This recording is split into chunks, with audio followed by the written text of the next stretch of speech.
The flow at 12 a.m. at the Hunt gauge, and you can look it up yourself, was approximately 53 gallons per second. You could jump across it. It rained for 3 hours straight in that basin, and we've seen some data from the National Weather Service, and I've seen the images where it looks like a giant hurricane just sat.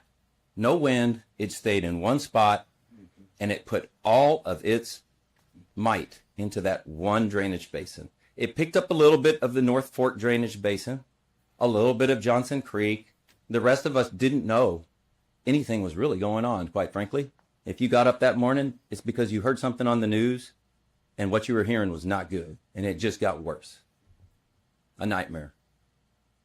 I would like for somebody, I haven't had a chance to do this, but I thought about this last night. Can somebody please show us a graphic of just the South Fork of the Guadalupe River and show us how many acres that is and how big it is, and recognize that it is 100% limestone with shallow, friable, rocky soil.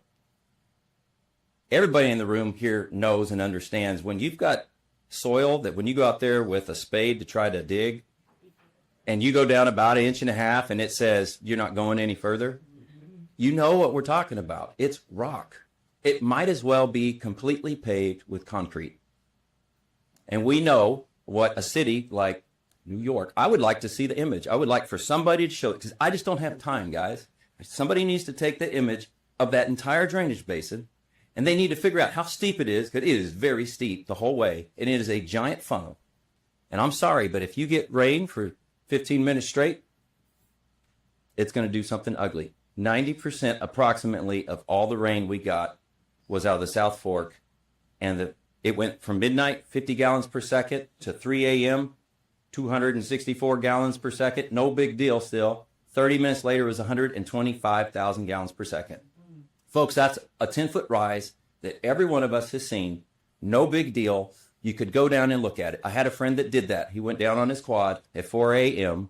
in the Hunt area between Hunt and Ingram, and he said, Charlie, I've seen it 1,000,000 times. If he would have stayed there just a few more moments, he would have been swept away. He made it back. At 4:06, he put his head down. At 4:30, his mother called, because she lives in a cabin on the property, and said, there are people with flashlights in the field, and the field is full of water. Mom, you're crazy. Open the door. The water was 40 foot from his house. Way, way, way, way above the 100-year. Way above the 500-year. Because I have those. Unfortunately, the studies we have don't show the 1,000-year. It's off the charts. Okay? But we're going to fix that.